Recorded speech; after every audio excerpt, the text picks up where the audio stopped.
Warahmatullahi wabarakatuh. Saudara-saudaraku sekalian, pernahkah kita membayangkan menjalani sehari penuh tanpa satupun momen untuk berhenti, merenung dan mengingat Allah? Harian terasa kosong, hampa dan kehilangan arah. Itulah gambaran kehidupan sehari-hari tanpa sholat.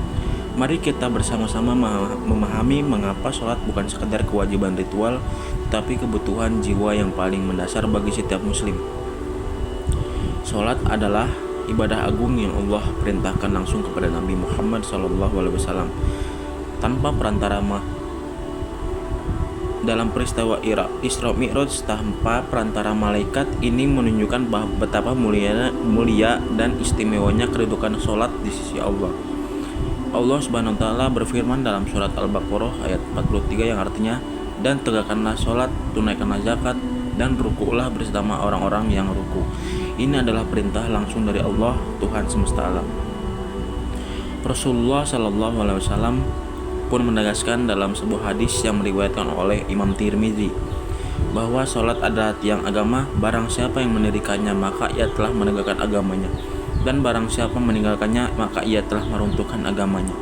Bayangkan sebuah rumah megah tanpa tiang penyangga, sekuat apapun dindingnya ia pasti akan runtuh. Begitu pula kehidupan seorang muslim yang meninggalkan sholat.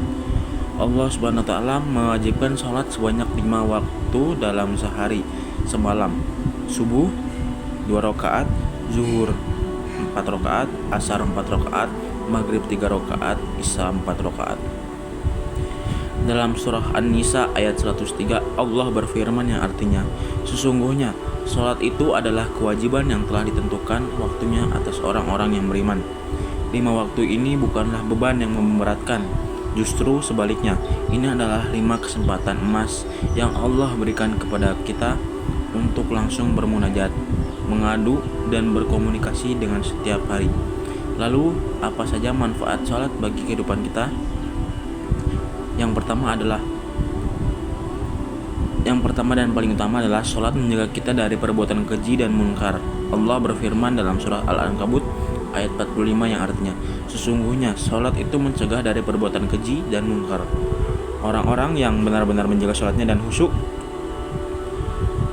akan terbentuk akhlaknya dan karakternya menjadi lebih baik. Ia akan lebih mampu mengendalikan hawa nafsu, menjaga lisan, dan menjauhi segala yang diharamkan oleh Allah SWT. Yang kedua, sholat mendatangkan ketenangan hati. Di tengah hiruk-pikuk ketenangan hati, kehidupan dunia yang penuh tekanan, sholat adalah pulau ketenangan kita. Allah berfirman dalam surah Ar-Ra'd ayat 28 yang artinya, "Ingatlah, hanya dengan mengingat Allah hati menjadi tentram, dan sholat adalah puncak dari zikir kepada Allah. Itulah mengapa orang-orang yang rajin sholat cenderung lebih tenang, lebih tabah dalam menghadapi ujian, dan lebih bersyukur dalam menerima nikmat." Yang ketiga, sholat adalah amalan pertama yang akan dihisab di hari kiamat. Rasulullah SAW bersabda, hadis yang diriwayatkan Abu Dawud dan Tirmizi yang artinya, amalan pertama seorang hamba yang akan dihisab pada hari kiamat adalah sholatnya. Jika sholatnya baik, maka baiklah seluruh amalannya, dan jika sholatnya rusak, maka rusaklah seluruh amalannya.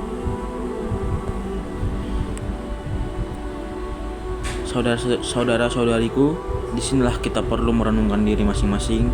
Sudahkah kita menjaga sholat 5 waktu dengan istiqomah?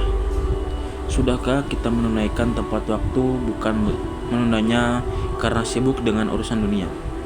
Ingat, sebanyak apapun harta yang kita kumpulkan, setinggi apapun jabatan yang kita raih, semuanya tidak akan berarti jika sholat kita terlantar. Rasulullah SAW pernah berwasiat kepada para sahabat menjelang wafatnya dengan berkata, jagalah sholat, dan jagalah apa yang dimiliki tangan kananmu." Wasiat terakhir beliau adalah tentang sholat.